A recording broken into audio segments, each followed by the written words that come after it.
They say that once every generation, on a night when the moon turns the color of fresh blood, when the wind growls like a hungry beast, when shadows stretch longer than they should, the spirits of forgotten ancestors return to walk the earth, not to bless, not to warn, but to take back any stubborn soul foolish enough to roam the village streets after dark. Tonight was such a night.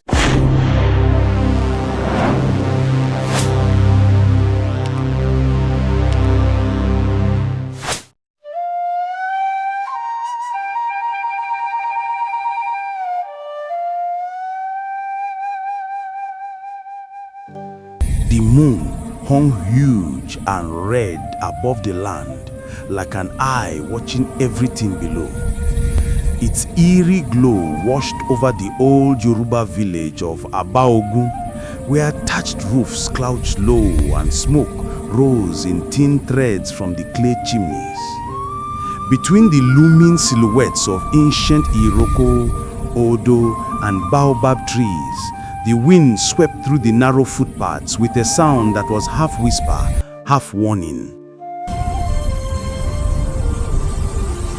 Inside one small mud house at the far edge of the village, the wind clawed at the walls angrily, rattling the old bamboo door as though trying to force its way inside.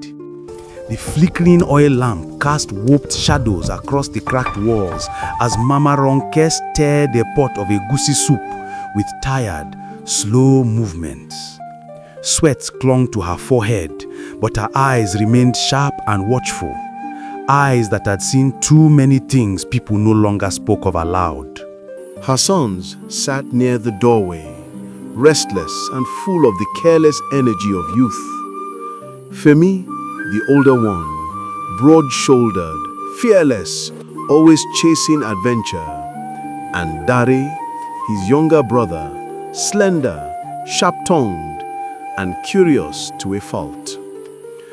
The boys exchanged glances, listening to distant drums rising from the village square. Femi stretched, brushing dust from his wrapper. Mama, we're just going to the square to see what's happening. They say there's drumming and dancing tonight. Mama, we are just going to the square to see what's happening, he said casually. They say there's drumming and dancing tonight. Mama Ronke's stirring slowed. Her back straightened. The faint smile she had worn all evening vanished. She turned towards them, her face half lit by the trembling lamp flame, her eyes wide and dark with an emotion the boys couldn't name. Fear. A fear so old it had roots. You boys are not going outside. It's too dangerous. Her voice was sharp, firm, leaving no room for argument. Neither of you will step outside this house tonight. Dare frowned, pushing himself up from the floor. Ma, why? Are we not old enough? Mama Ronke put the spoon down slowly, with deliberate care, like someone placing a dangerous object on the ground. Her voice dropped low. Do you know why this house has no window facing the hills? The boys blinked in confusion. What does that have to do with anything? Mama Ronke sighed, the sound long and filled with memory. The wind howled outside as though responding. Because when I was your age, my brother, your Uncle Alani, went out on a night like this. A night when the moon was red, the wind angry, and the sky held no stars. The brothers exchanged a glance. Mama rarely spoke of Uncle Alani. He was a ghost topic in the family. He said he only wanted to see the fireflies by the river. Just like both of you know, just more curiosity, just small adventure. Her voice grew softer. But he never returned. A heavy silence filled the room. Only the crackle of the oil lamp broke it. They searched for days, Mama whispered. All they found were his sandals, placed neatly by the old fig tree near the hills. Dare swallowed hard, his earlier boldness melting away. Mama Ronke's eyes glistened, reflecting the lamp's flame. They say the spirits of the land walk on nights like this. Spirits that punish disrespect. They take the young ones, curious ones, the ones who wonder when they are told not to. A gust of wind slammed the door. The brothers jumped. Bolt the door and stay away from the windows. The night does not call you. It warns you. Mama pointed at the pot. It, bolt the door and stay away from the windows. The night does not call you. It warns you. Reluctantly, the boys obeyed, but their minds did not. They sat down and ate half-heartedly with worried glances. An hour later, Mama Ronke lay asleep. Outside, drums thundered through the night. Voices rose in festive echoes. The boys' hearts raced. Femi whispered, Mama is only scaring us. Spirits biti bawo on a night of enjoyment. Dare hesitated. But the story, Femi cut him off. If we go, we'll be back before she even wakes. And, like all foolish decisions made in the heart of youth, it sounded simple, easy, harmless. Quiet as shadows, they unbolted the door and slipped outside. The air was colder than before, too cold. The blood-red moon cast long, unnatural shadows that stretched and moved like living things. But the drums were loud, the singing joyful, and the boys felt excitement drown their fear. They hurried toward the village square.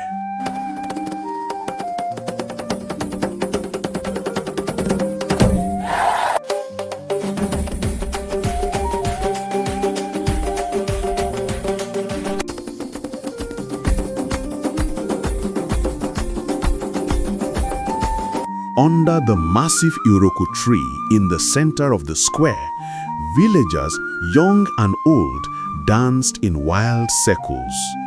The drummers beat their talking drums with furious rhythm. Women in bright wrappers swayed with fluid grace. Palm wine gourd passed from hand to hand. Laughter echoed. The festival looked completely normal, safe. Femi elbowed Dari.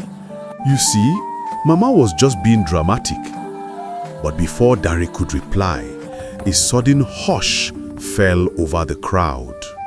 Then a whirlwind of cold passed through the square. Oil lamps flickered violently. Goats bleated and ran. Chickens scurried on the benches. And then they appeared. Tall figures, silent, draped in raffia, feathers, and ancient cloth that looked half-decayed. Their masks were carved with twisted expressions, some smiling too wide, some frowning with impossible depth, some painted with symbols that pulsed faintly. They moved with strange grace, not walking, not floating, something in between. The villagers gasped. The dancers circled once around the Iroko tree and vanished, just like smoke. Let's go back home. They're masqueraders. It's part of the festival. Dare grabbed Femi's arm. Let's go back home. Femi swallowed but shook his head. They are masqueraders. It's part of the festival. But even he didn't sound convinced. The drums resumed louder, more frantic, as if trying to drive away the fear. The villagers danced harder. Femi and Dari joined them, though their eyes kept darting around. Then, the air shifted again, colder, sharper, wrong.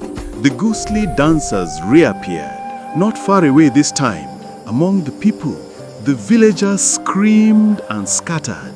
Mothers grabbed their children. Elders limped away as fast as their old boons allowed. Within seconds, the square emptied like water draining from a broken calabash. But Femi did not escape.